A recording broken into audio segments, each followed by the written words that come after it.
This said, I would like firstly to confirm your identity. Could you provide us with your full names, please? I am Rodrigo Roa Duterte. That's my first middle name is Roa.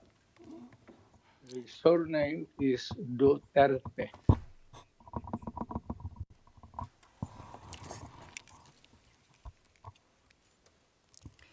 Merci beaucoup.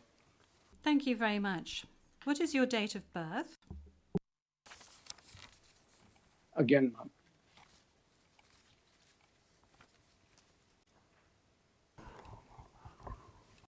Can we request that the question be repeated? I don't think he heard it. Thank you. Repetition from the English booth. What is your date of birth? Yes, thank you very much, Counsel. I was asking quite simply of Mr. Duterte what his full names were, and then I subsequently asked him what his date of birth was and what his place of birth is. Is that all right, Counsel? Yep. Of course, I will. My birth month day is March 28, 1945. I was born in the province of Leyte in the Philippines.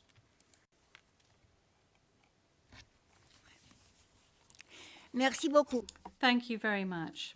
As a preliminary point. Very well. Thank you, Mr. Duterte. As a preliminary point, it is useful to clarify the nature and limited scope of this first appearance hearing. Today's hearing is neither the start of the trial, nor is it a confirmation of charges hearing. During today's hearing, no evidence will be collected or presented, and the issues of Mr. Duterte's guilt or innocence will therefore not be addressed. In accordance with Article 61 of the Rome Statute, the Court's founding treaty, and Rule 1211 of the Rules of Procedure and Evidence, the main purpose of this initial appearance is to answer 3 questions. Firstly, the Chamber must ensure that the person who was the subject of the arrest warrant has been informed of the crimes of which he is accused. Second, the Chamber must ensure that this person has been informed of his rights as recognised by the Rome Statute. Third, the Chamber must set a date on which it intends to hold a confirmation of charges hearing. The Chamber notes that your counsel, Mr. Duterte, filed 2 motions, one in relation with today's hearing, and you may be aware that these 2 motions have not been accepted by the Chamber because of the nature of today's hearing. No further discussion on the matter is necessary during this hearing because, as I said at an earlier stage, the aim of this hearing today is to introduce the parties and to ascertain the charges and to set a date for the confirmation of charges hearing at a later stage. With regard to the first point, I recall that Mr. Duterte has received a copy of the warrant for his arrest and that a redacted version of the prosecutor's application for the issuance of the warrant of arrest is public. I will now ask the court officer to read the charges against him. The charges will be read in English. Please, over to you, Madam Courtroom Officer. Thank you, Madam President. Your honours.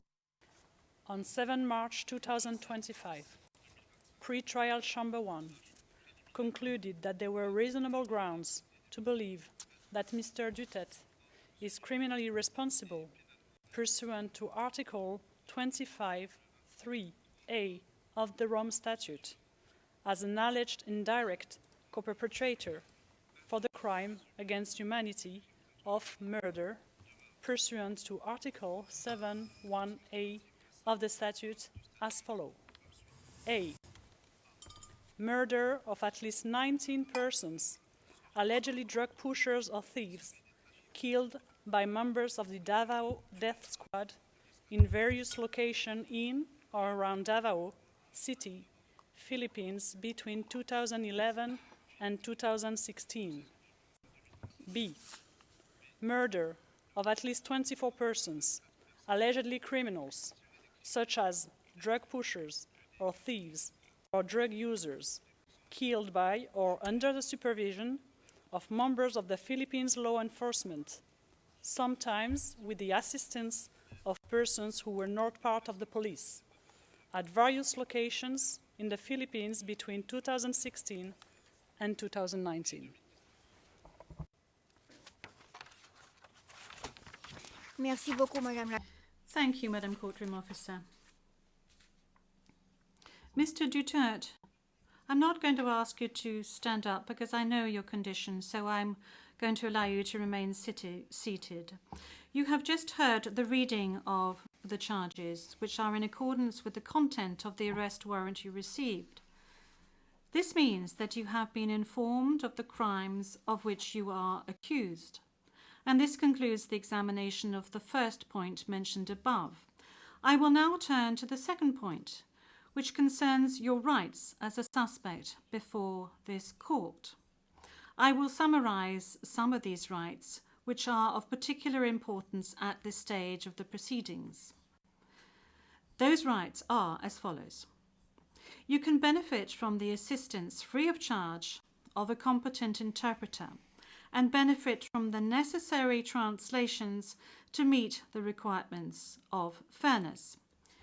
You have the right to have the time and facilities necessary to prepare your defence and to communicate freely and confidentially with the counsel of your choice.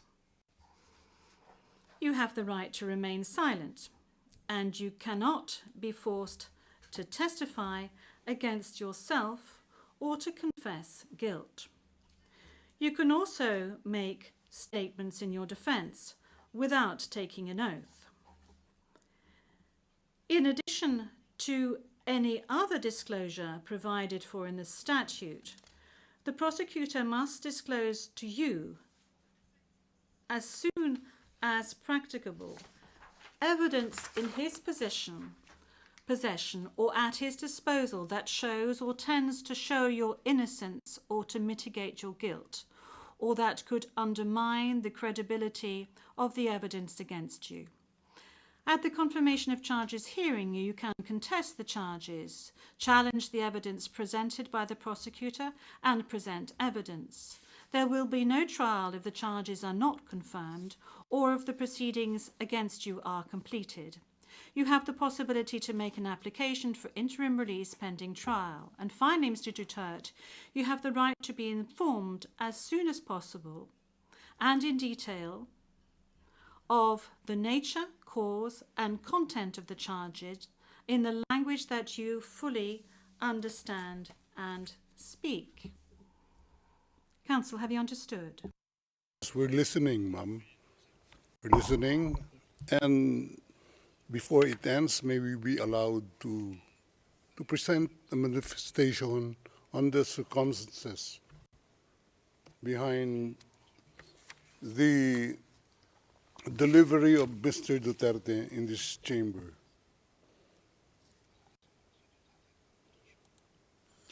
Oui, Maître, je dois d'abord demander... Yes, counsel. This is as part of the procedure. And as we've said since the very outset, I need to ask Mr. Duterte himself to make observations as to the condition of his surrender to the court and the conditions of his detention at the detention facility of the court since his arrival. If he can please tell us these details. Thank you. Can I? Oui, maître. Oui. The presiding judge. Yes, counsel. Please. 2 days ago, the whole world has witnessed the degrading fashion in which a former president of a sovereign country was bundled into a private aircraft and summarily transported to The Hague. To us lawyers, this would be called an extrajudicial rendition. To the less legally inclined, it was a pure and simple kidnapping. My client was denied all access to the legal recourse in the country of his citizenship, and this all in the nature of political score settling. Two troubled entities struck an unlikely alliance, an incumbent president who wished to neutralize and choke the legacy of my client and his daughter on the other hand, and a troubled legal institution subject to delegitimization and desperate for a price cuts and a legal show today on the other hand. With this in mind, it is not surprising that my client was abducted from his country. ICC private jets do not drop out of the thin air. That jet which received my client was coordinated in advance. The UAE is not a state party to the ICC and has no obligation to cooperate with the court. Yet my client sat in transit in that country for more than 5 hours. I invite the registry's representative to present today in court to explain to the judges exactly how they believe this transfer was anything other than a gross abuse of process. Given the precipitous arrival of my client, an elderly man with debilitating medical issues, hard of hearing and poor of sight, he was taken to a hospital for observation. Only this morning have I met him for the first time with less than an hour to discuss legal issues. I have not been able to present him with a hard copy of the arrest warrant because we were not supplied with such. I have not even been able to explain to him what the prosecution requested when seeking the issuance of the arrest warrant. This is because the chamber only established a redacted version of the prosecution request last night. Other than to identify himself, my client is not able to contribute anything to this hearing.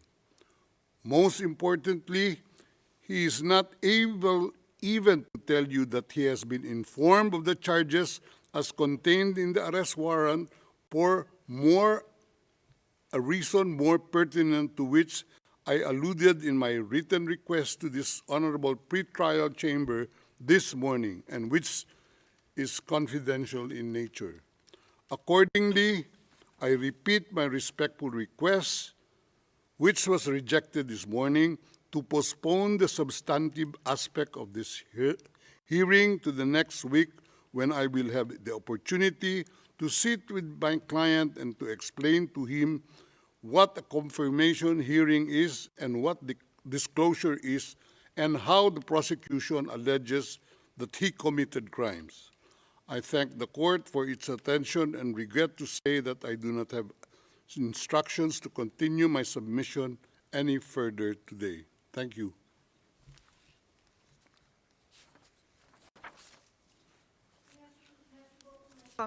D'abord, concernant Thank you, counsel. Now, with regard to the health issues of Mr. Duterte, I believe that the court has taken specific measures with regard to his health situation, and I note that subsequent to his arrest and when he arrived at the detention center, the court's doctor was of the opinion that you were fully mentally aware and fit, and that you have undergone further checks and tests at the detention facility. And when you broached health matters, that's saying that you were not able to come to the hearing, the doctors who consulted with you were of the opinion that Mr. Duterte was not in a position to come to the hearing physically, but that if he gave a written permission, he would be able to take part via video link. Now, that is with regard to the health matters that you just mentioned. They are very important, especially concerning the matter of age.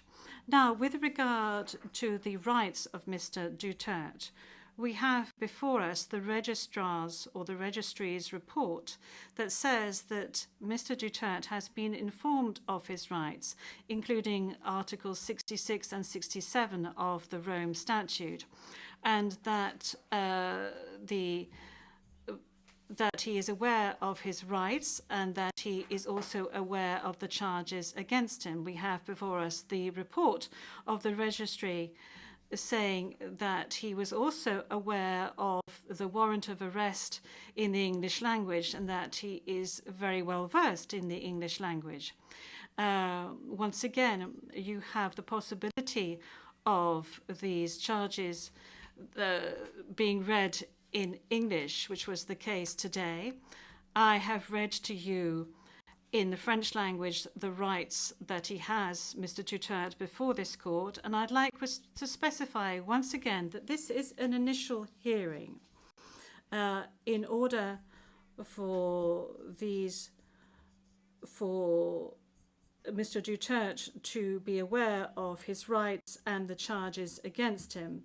And then there will be a full procedure that will unfurl leading up to the confirmation of charges that will enable Mr. Duterte to raise all the matters that you have just raised with regard to the warrant of arrest, with regard to the crimes committed, with regards to the charges and any other matters associated with his arrest and the matters of jurisdiction of the court. You have the opportunity to do this throughout these proceedings leading up to the actual confirmation of charges hearing. Now, counsel, with regard to your request for another hearing to be held next week, well, your initial request, that was, this was not accepted by the court. Now, you have seen the two decisions of the court that have been disclosed to you, and you are aware of the fact that these two decisions were refused. And this is by dint of the fact that this first initial appearance hearing does not need much preparation, as I have said to you on a number of occasions. I am now going to move on to the third stage, which is to set the date for the confirmation of charges hearing. After assessing all factors, including the need for the parties and participants to adequately prepare, as well as Mr. Duterte's rights, including his right to be tried within a reasonable time, the date for the commencement of the confirmation of charges hearing is September the 23rd, 2025. I would add that in accordance with Rule 1217 of the Rules of Procedure and Evidence, this date may be postponed by the Chamber depending on the progress of the proceedings, either on its own motion or at the request of the prosecutor or the defence. Before concluding this hearing, I would like to inform the parties of the next procedural steps. First, I would like to recall that in accordance with Rule 1212B of the Rules of Procedure and Evidence, the Chamber holds status conferences to ensure a small exchange of information under satisfactory conditions. These conferences are organised either ex officio or at the request of the prosecutor or the defence. Secondly, a set of decisions will be taken in a timely manner to ensure that the proceedings progress smoothly and expeditiously. More specifically, I am referring in particular to a decision on the arrangements and procedure for the disclosure of evidence, and a decision setting a timetable for the disclosure of evidence in such a way as to ensure orderly and efficient disclosure between the parties. In this regard, the Chamber orders the prosecutor to begin disclosing today the information on the basis of which the warrant of arrest was issued, and to complete this disclosure no later than within the next 7 days. The Chamber will also issue a decision on the participation of the victims who, according to the statute of the court and to the extent permitted by the Chamber, are authorised to present their views and concerns at this stage of the proceedings. We have come to the end of Mr. Duterte's first appearance hearing. I would like to thank all the participants in this hearing, the interpreters and the stenographers. This concludes today's hearing.